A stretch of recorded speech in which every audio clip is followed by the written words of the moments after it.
Good morning. Happy Friday, Incarnate Word. Welcome to another edition of the Weekend Roundup, Martin Luther King weekend / polar vortex. Yes. Just frozen hellscape. La Nina. Yeah, whatever name you want to give what is about to transpire over the course of this weekend. Attach it to this and send it to your friends and family, I guess. But Weekend Roundup during all of that time. So, fun. Yeah. About to freeze this weekend. I was already freezing on retreat all last week, and then I came here and it was 50 degrees. Where was your retreat? It was in Peoria, Illinois, at Nice. Soccer Corps Retreat Center. Built, I want to say 2020, brand spanking new. Nice. Really great retreat center. Awesome. And they're looking for groups to hold retreats. Now, granted, it's 3.5 hour drive from here, but I think it was worth it. Cool. Yeah, so Deacon Rob was on retreat this week. I'm going on retreat in a few weeks as well.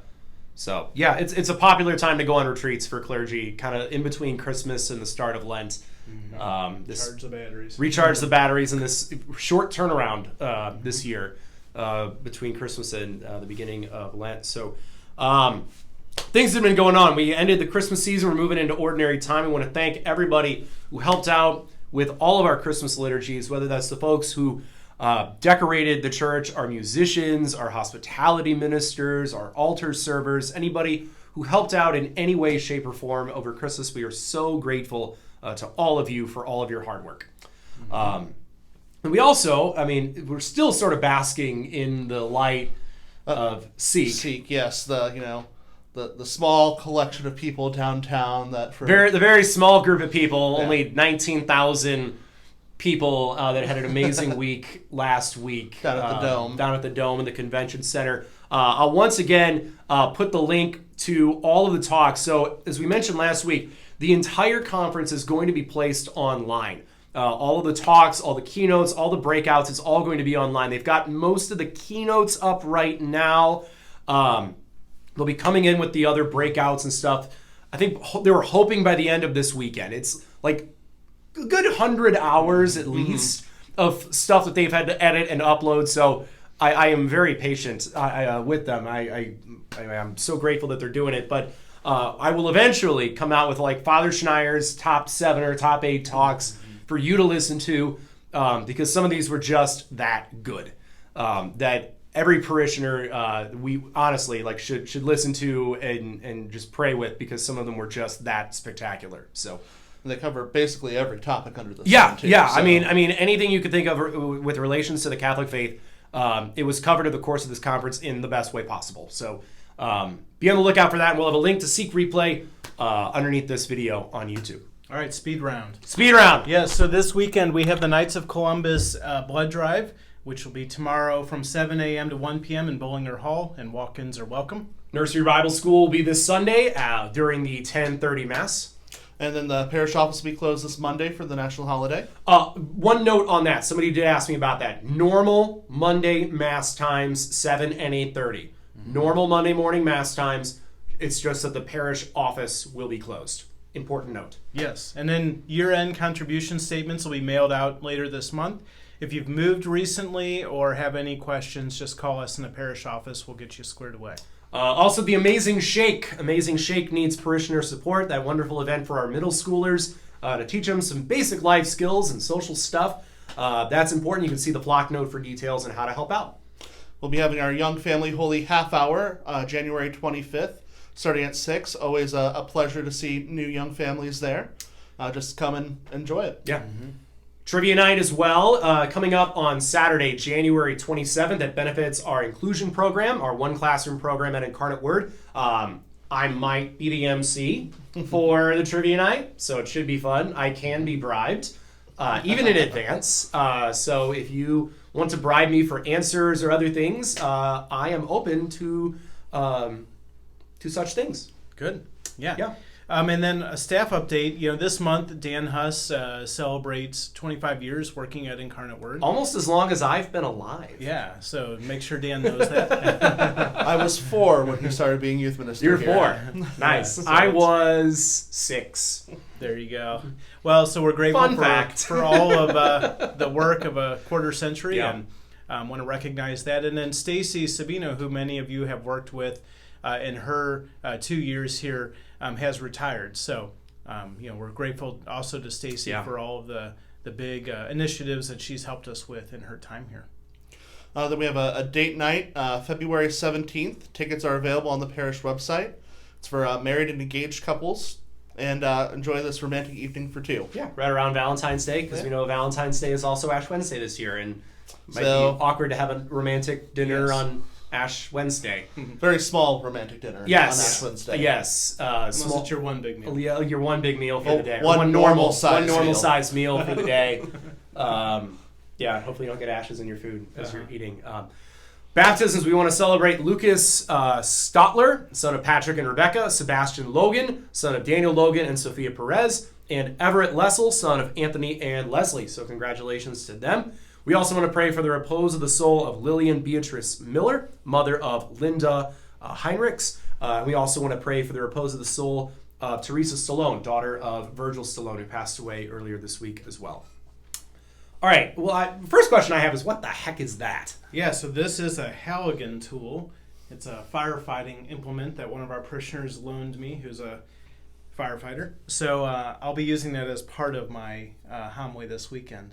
But we're all kind of preaching about this. You're going to use that for your homily. This is one of 3 props. One of 3 props? Yes, one of 3 props. You've been on a props roll. You've been on a props binge. It's sometimes a picture's worth 1,000 words, and a prop can be similar. Yeah. Plus, I just like holding it. It's like beefy. Yeah. Okay. All right. I hope you don't go full Dwight Schrute fire drill. I hope I don't drop it on the altar, because it could cause some damage to the floor. It's it's don't go Dwight Schrute fire drill on the office. No, none of that. Please. Yeah. Smoking it to save lives or anything like that. Jamming the copier through the door or the window. Yeah, the phones are dead. How did that happen? Favorite line of that entire scene. Yes. So so we're going to preach this weekend on the second reading from Paul's letter to the Corinthians, and it's an important reading. It says, the body is not for immorality, but it's for the Lord. We're called to glorify God in the body, and that our bodies are temples of the Holy Spirit. And we see so often in our world a loss of the meaning of the body. We talk a lot about what the body is, but very little about what the body is for. And that's what St. Paul says. The body is not for immorality. It is for the Lord. And if something is for something, it means it has a meaning. It has a purpose. It has an end, a reason for existing. And when our world doesn't understand the meaning of the body and what it is for, bad things happen. Like, bad things happen. There's so much of the misery we see in our world today, broken relationships and everything else. It all stems from the fact that we don't know, or we no longer know, what the body is for. And our Catholic faith thankfully gives us in our anthropology a vision of human flourishing that involves the true meaning of the body. And even St. John Paul II's theology of the body, gave us this beautiful teaching about what the body is for and how salvation really comes through the body. Christ came in the flesh to save us in the flesh, and the body has a role to play in salvation. So much of, especially the church's moral teaching, come from this, and we've lost, I think, a lot of the foundations of where all these things come from, and it leads to so much suffering in our world. It honestly does. Yeah, and even before Christ, there's always been 2 extremes that humanity has tended towards when it comes to the body. One is like it's just a husk. It's sort of like a carrier for the soul, and so to almost dismiss the body and look down on it. Yeah, but the body doesn't... Sometimes even a prison for the soul. Yes. Sure. And then the other extreme is to say the body is the end-all, be-all, and like your worth as a human comes from how good or how young or whatever it is, like the value that society places on the body. Those are the 2 extremes, and Christianity, our Catholic faith, kind of walks right down the middle of taking the good in both, of those approaches and saying the body is good. It's not the end all and be all, but it has a purpose. Yeah. Yeah. So it's an important topic, and just especially in our world and even in the church, especially recently, it's important that we get the body right, because there are real real consequences to getting the meaning of the human body wrong. In so many ways. So that's sort of what we're going to preach about this weekend. All three of us in the masses that we'll be preaching on. So you've got that to look forward to. And you might learn a little bit more about the Halligan tool. Mm-hmm.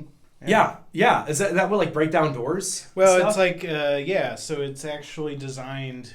Firefighters in New York put together a couple different tools that was like, this is the best combo for what we need to do as far as breaching. Interesting.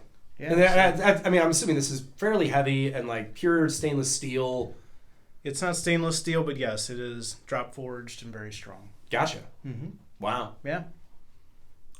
Cool. I kind of want to use it on your office door, but I'm trying because I'll have to end up paying for any don't. damage that I do. So Please don't. kind of is keeping me in I have check a great here. office. Please don't. Yeah. Well, If anyway, you lock yourself out of your house, let me know. Yeah. I'd be happy to break down your door. if you want to go, nuclear option over here, it is available to If you. we get a sponsor for this video, we could have them replace the door. There you go. This tool helps people get out of a jam. That's what I'm saying about that. A door jam. Exactly. That's a pun. Yeah.